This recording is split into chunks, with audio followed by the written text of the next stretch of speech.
खिड़की का खाना। प्रीति, ये लो तुम्हारी पसंद के छोले चावल। तुम आज सुबह कह रही थी ना, तो मैंने बना दिए। अरे लेकिन आज तो मैंने दाल भिगो कर रखी थी, फिर ये छोले चावल कैसे बना दिए? वो माँ जी, मैंने दाल चावल भी बना दिए हैं, लेकिन आज प्रीति सुबह सुबह कह रही थी ना कि उसका मन है छोले चावल खाने का, तो मैंने वो भी बना दिए। और मैंने आज बनाए हैं मेरी प्यारी ननद के लिए आलू की पकौड़ी। तुम दोनों ने इसे बहुत बिगाड़ रखा है सच में। तुम दोनों सुबह से घर का काम करती हो, फिर रसोई में भी आज दो दो चीज़ें बनाती। अरे थक नहीं जाती क्या तुम दोनों? क्यों किया इतना सब? अरे माँ जी, एक ही तो ननद है हमारी, अब उसकी भी अब शादी तय हो गई है। कितने दिन रहने वाली है हमारे साथ। जितना लाड़ कर सकती हैं उसकी भाभियाँ उतना अच्छा ही है ना। अरे कौन सा विलायत जा रही है ये? पड़ोस में तो है उसका ससुराल, एक दीवार छोड़कर तो उसका ससुराल है। यहाँ तक कि हमारे रसोई की तो खिड़कियाँ भी एक ही है।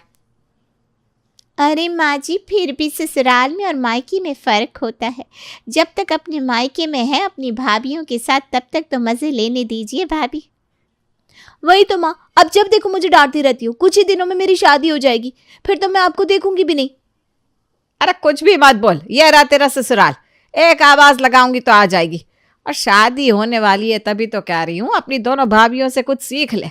देख दोनों कितनी होशियार है, घर के काम में सब कुछ संभाल कर बैठी है, और एक तू है बस दोनों से अपनी सेवा करवाती रहती है। मेरी भाभियाँ तो हीरा है, हीरा सच में। ऐसी भाभियाँ तो सबको मिले, लेकिन अब वो मुझे कितने दिन लाड करेंगी। थोड़े दिन तो मुझे उनके मज़े लेने दीजिए। हाँ माँ जी, अपने आप सब कुछ सीख जाएंगी ये। और नहीं सीखी तो हम है ना, सब कुछ सिखा देंगे। एक ही खिड़की है इसके ससुराल की और मायके की, तो अगर कुछ नहीं भी आता होगा तो हम बताते जाएंगे, ये सीख जाएंगी। ठीक है, लेकिन मैं अब भी कह रही हूँ, लड़की को सब कुछ आना ज़रूरी है। तू चिंता मत कर प्रीति, हम सब तुझे सिखा देंगे। हाँ भाभी ठीक है, चलिए ना, आप पानी पूरी खाने चलते हैं। हाँ ठीक है। प्रीति गुप्ता परिवार की लाडली बेटी थी।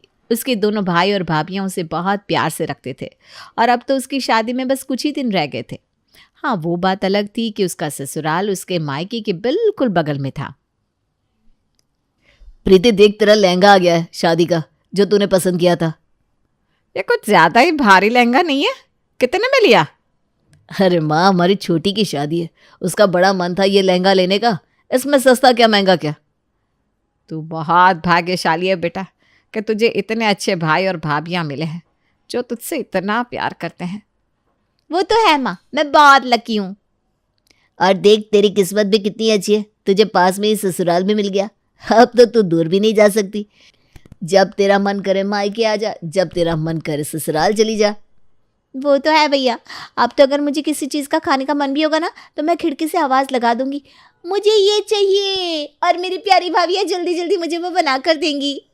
हाँ भाई, लोग तो ऑनलाइन खाना मंगवाते हैं, इसका तो खिड़की का खाना हो जाएगा। बिल्कुल जादुई खिड़की की तरह। जिन से कहा ये खाने की इच्छा है जिन, और वो चीज़ हाजिर। वाह भैया, खिड़की का खाना, क्या नाम दिया है आपने। हाँ, और खिड़की पर ना तेरे लिए 2 जिन तैयार ही रहेंगे, कहेंगी हुकुम मेरे आका। प्रीति काफ़ी खुश थी कि उसके मायके और ससुराल की खिड़की एक ही है, इसलिए अब उसे किसी बात का डर भी नहीं था कि वो ससुराल जाकर क्या ही करेगी, क्योंकि उसे पता था कि उसे जब भी ज़रूरत होगी तो खिड़की से मदद आ ही जाएगी। प्रीति, तेरी शादी में अब 5 दिन रह गए हैं, कम से कम मीठा बनाना तो सीख ले। पहली रसोई में क्या बनाएगी? अरे माँ, मैं सीख लूँगी, खिड़की से ही जिस वक्त बनाना होगा उस वक्त भाभी को आवाज़ लगा दूंगी, वो बताती जाएंगी और मैं बनाती जाऊंगी। आप क्यों फिक्र करती हैं? अरे फिक्र क्यों नहीं होगी तेरी, ससुराल में जाकर मेरा नाम ही डुबो दे कहीं तू। तेरी सास क्या कहेगी, खुद तो इतनी अच्छी बहुएं ले आई दोनों, और खुद की बेटी को कुछ नहीं सिखाया। ऐसा कुछ नहीं होगा ना माँ, भाभियाँ है ना, वो धीरे धीरे मुझे सब कुछ सिखा देंगी।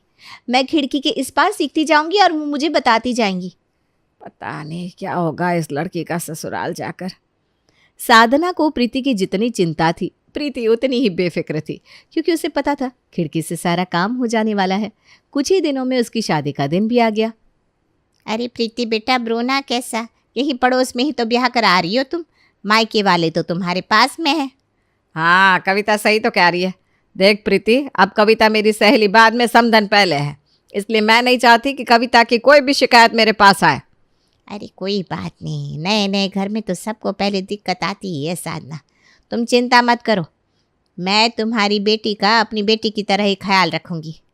प्रीति चिंता मत करो, हम तुम्हारे साथ है ना। अगर कोई भी चीज़ समझ में ना आए तो हमें खिड़की से आवाज़ लगा देना, ठीक है?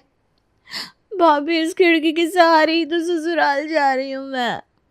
अब तुम हंसकर जाओ अपने ससुराल, कल सुबह मिलते हैं। हाँ, प्रीति का ससुराल में गृह प्रवेश बड़ी ही धूमधाम से किया गया। वो बहुत खुश थी और अगली सुबह सज धज के नई दुल्हन की तरह अपनी सास के पांव छूने आती है। अरे जीती रहो, बड़ी सुंदर लग रही हो बेटा। वैसे आज तुम्हारा ससुराल में पहला दिन है और पहली रसोई भी। तो क्या सोचा है तुमने, आज क्या बनाओगी रसोई में और मीठे में? वो तो खिड़की से पूछकर ही बताना पड़ेगा। क्या? अब मेरा मतलब है माँ जी, वो आपके लिए सरप्राइज़ है। मैं जब बना लूँगी तब आपको बताऊँगी, तब तक आप रसोई में मत आइएगा। ठीक है, तो मैं नहीं पूछूंगी, फिर इंतज़ार करूंगी कि तुम क्या बनाती हो। जी माँ जी। प्रीति रसोई में आती है और जाकर सबसे पहले रसोई की खिड़की खोलती है, जहाँ उसकी भाभियाँ पहले से ही उसका इंतज़ार कर रही थी। आ गई तुम प्रीति? तुम्हारी सास ने क्या कहा है बनाने को? मैंने उससे कहा कि मैं सरप्राइज़ दूंगी। अब आप बताइए ना क्या बनाना है मीठे में और रसोई में? अरे मीठे में तो आटे का हलवा बना लेते हैं और रसोई में ना तुम आलू गोभी की सब्जी, रोटी, दाल और चावल बना लेना, ठीक है? ठीक है भाभी, आप मुझे रेसिपी बताती जाइए, मैं आपके साथ बनाती हूँ। हाँ जल्दी करो, पहले कढ़ाई रखो और उसमें घी डालो। कढ़ाई कहाँ गई? हाँ ये रही। घी कितना डालना है? देखो तो ज्योति भाभी क्या हाल है। अरे 3 बड़े चम्मच डाल दो और आटे को ना अच्छे से भूनो जब तक कि उसमें से अच्छी सी खुशबू नहीं आने लगती। अरे आटा तो जल रहा है भाभी। अरे तो गैस को थोड़ा कम आंच पर करो ना। अरे इतना भी कम नहीं, ऐसे तो आटा भून ही नहीं पाएगा। ये खाना बनाना इतना मुश्किल क्यों है? अरे कोशिश करो, हो जाएगा। प्रीति ने 2 घंटे में बस हलवा ही बनाना सीखा, लेकिन अब खाने का वक्त हो चला था और उसकी सास और पति दोनों बाहर उसका इंतजार कर रहे थे। अरे ये तो खाने का वक्त हो गया, अब मैं क्या करूं? मैंने तो बस ये हलवा बनाया है, खाना तो अभी तक तैयार ही नहीं हुआ। अरे कोई बात नहीं खुशबू, खाना मैंने बना दिया है। ये ले, खाना जाकर परोस दे और ये हलवा भी जाकर परोस दे। वाह भाभी वाह, आपने मुझे बचा लिया। रात को जल्दी से खाने पर लग जाना, हम दोनों तेरी मदद कर देंगे। अब जाकर खाना परोस, सब तेरा इंतजार कर रहे हैं। ठीक है भाभी। प्रीति जाकर खाना परोस देती है, जिसे खाकर पति और सास दोनों ही खुश हो जाते हैं। अरे वाह प्रीति, मुझे लगा नहीं था कि तुम इतना अच्छा खाना बना लोगी। ये खाना तो सच में बहुत स्वादिष्ट है। हाँ हलवा ठीक ठाक है, लेकिन रोटी, सब्जी, दाल, चावल बहुत अच्छे बने हैं। माँ जी वो सब बनाकर मैं थक गई थी ना, तो हलवा इसलिए थोड़ा अच्छा नहीं बना।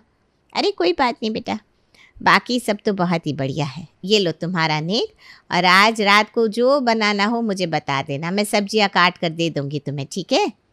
नहीं माँ जी, आप आएंगी तो खिड़की कैसे खोलूँगी मैं? क्या कहा बेटा, कुछ समझ में नहीं आया। अब मेरा मतलब है माँ जी, अब मैं आ गई हूँ ना, तो मेरे होते हुए आप क्यों काम करेंगी? ऐसे अच्छा थोड़ी ना लगता है। आप आराम करिए, मैं सारा खाना बना लूँगी। देखा माँ, अब तो आपके आराम के दिन आ गए। अरे मेरे तो भाग्य ही खुल गए जो इतनी अच्छी संस्कारी बहू मिली है मुझे। प्रीति को पता था अगर उसकी सास रसोई में आएगी तो वो खिड़की से खाना नहीं ले पाएगी, इसलिए उसने रसोई में अपनी सास को आने से ही मना कर दिया और रात को फिर से रसोई में जाकर खिड़की खोल दी। अरे भाभी, आज तो बहुत थक गई हूँ मैं। सच में मैंने अपनी ज़िंदगी में इतना काम नहीं किया है घर का, जितना मैंने आज एक दिन में कर लिया। अरे रे, देखो तो कितनी थक गई है हमारी प्रीति। एक काम कर, आज तो आराम कर ले। हमने ना पनीर की सब्जी और नान बना दिए हैं, तो वही परोस देना अपनी सास और पति को, ठीक है? अरे भाभी आपका भला, आपने मुझे बचा लिया सच में। मैं कल से ना पक्का सारा खाना बनाना आपसे सीख लूँगी। अरे ठीक है, अब ये ले पनीर की सब्जी और नान, थोड़ी देर बाद वहाँ टेबल पर जाकर परोस देना। प्रीति का काम तो उसकी भाभीयों ने कर दिया। अगले कुछ दिन उसके ऐसे ही गए क्योंकि उसे खाना बनाना आता नहीं था और वो बनाने में इतनी गलतियां करती थी कि उसके बाद खाना बनाने का समय ही नहीं रहता था। लेकिन उसकी भाभियां उसकी मदद कर देती थी। अब रोज़ खाना उसके मायके से ही आने लगा था, लेकिन इस वजह से अब प्रीति आलसी बनती जा रही थी। अरे आज खिड़की खोलने में इतनी देर क्यों हो गई? अरे भाभी, आज मुझे उठने में बहुत लेट हो गया। लेकिन अब तुम नाश्ता कैसे बनाओगी? तुम्हारी सास और पति तो टेबल पर इंतज़ार कर रहे होंगे। अरे कोई बात नहीं, आपने आज क्या बनाया है, दे दीजिए ना। ठीक है, ये लो, आज हमने आलू पूरी बनाई है। सब्जी को थोड़ा गर्म करने के बाद उन्हें दे देना, जिससे लगे कि तुमने बनाया है। ठीक है भाभी। प्रीति ने बिना किसी मेहनत के खिड़की से खाना लाकर टेबल पर परोस दिया। लेकिन आज जब पड़ोस से प्रीति के भाई आपस में बात कर रहे थे तो प्रीति की सास को कुछ शक सा हुआ। अरे आज आलू पूरी खाकर तो मज़ा ही आ गया। अरे भाई, क्या पनीर की मस्त सब्जी बनाई थी, उसका स्वाद तो अभी तक नहीं जा रहा मेरे मुंह से। आज लंच में तो बैंगन का भरता बनाया है ज्योति ने, मज़ा आ जाएगा। हमारे घर में और इनके घर में एक जैसा खाना बनता है, ये कैसे हो सकता है? कुछ तो गड़बड़ है। प्रीति के भाइयों की बात से साफ हो रहा था कि दोनों घरों में एक जैसा खाना बनता है, लेकिन कविता को ये समझ में नहीं आ रहा था कि कैसे और क्यों। अरे आज भाभियाँ दिखाई नहीं दे रही, कहाँ गई? ज्योति भाभी, खुशबू भाभी। अरे क्या हुआ?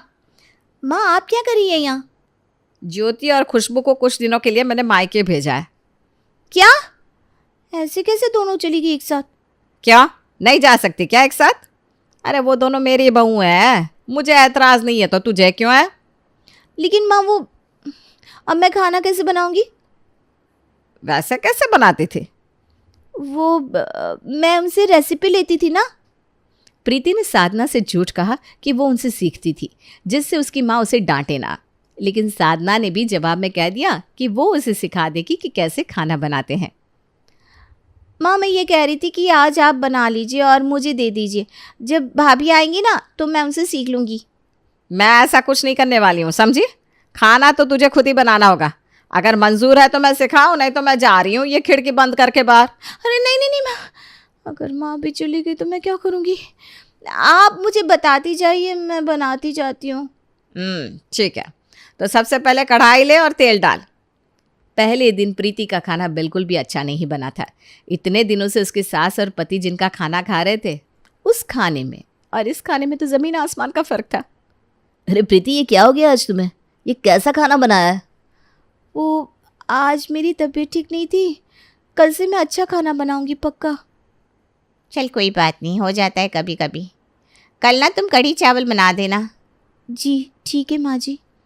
प्रीति को अब कैसे भी करके अच्छा खाना बनाना ही था, क्योंकि अगर अच्छा खाना ना बनता तो उसकी पोल खुल जाती। उसे सुबह जल्दी उठ के सबसे पहले खिड़की खोल ली और अपनी माँ से कढ़ी चावल बनाना सीखने लगी। माँ आज ना मुझे कैसे भी करके अच्छे से कढ़ी चावल बनाने हैं। देख, अब मैं जो कहती हूँ ध्यान से सीखना। सबसे पहले बेसन ले और उसे अच्छे से भून ले। आज प्रीति ने बड़े ही ध्यान से और मेहनत से कई बार कोशिश करने के बाद कढ़ी चावल बनाए थे, जो सच में अच्छे बने थे। अरे वाह, ये तो सच में बहुत अच्छे हैं। जो तुम बनाती हो ना, उससे भी अच्छे हैं। इसका मतलब मैंने भाभियों से भी अच्छा खाना बनाया है। आज तो तेरा नेक बनता है बेटा, ये ले। नेक मिलने की खुशी प्रीति के चेहरे पर साफ नजर आ रही थी, इसीलिए अगले दिन उसने और मेहनत से खाना बनाया, जिससे वो अपने पति और सास को खुश कर सके। कुछ दिन तक वो अपनी माँ से खाना बनाना सीखती रही और आज पहली बार उसने खुद से ढोकला बनाया था, इसलिए वो अपनी माँ को खिलाने गई। ज्योति भाभी, खुशबू भाभी, आप यहाँ हैं? लेकिन माँ ने तो कहा था कि आप अपने मायके गई हैं। ये दोनों कहीं नहीं गई थी, मैंने ही इनसे कहा था झूठ बोलने को। मैंने कभी नहीं सोचा था आप मेरी माँ होकर मेरे साथ ऐसा करेंगी। और तुमने जो किया प्रीति, वो? माँ जी आप? मुझे कुछ दिन पहले ही पता लग गया था कि तुम खिड़की से खाना ले लेती हो झूठ बोलकर, इसलिए मैंने और तुम्हारी माँ ने ये नाटक किया तुम्हें सबक सिखाने के लिए और तुम्हारा आलसीपन दूर करने के लिए। प्रीति, कभी कभी ज़्यादा प्यार नुकसान पहुंचाता है। तुम्हारी भाभियां तुमसे बहुत प्यार करती है, इसलिए वो तुम्हारी मदद कर रही थी, लेकिन तुमने तो उनके प्यार का फ़ायदा ही उठा लिया। इसीलिए मैंने इन दोनों को कहा था कि तुम्हें तुम्हारे हाल पर छोड़ दें। जब ठोकर लगती है तभी तो बच्चा चलना सीखता है। और आज देखो तुम कितने अच्छे से खाना बनाना सीख गई हो। आप सबने बिल्कुल ठीक किया, मैं बहुत आलसी हो गई थी इस खिड़की के खाने की वजह से, लेकिन अब मैं इस खिड़की का इस्तेमाल खाना लेने के लिए नहीं बल्कि अपना खाना देने के लिए करूँगी भाभी। लगता है अब हमारी बारी है आलसी बनने की।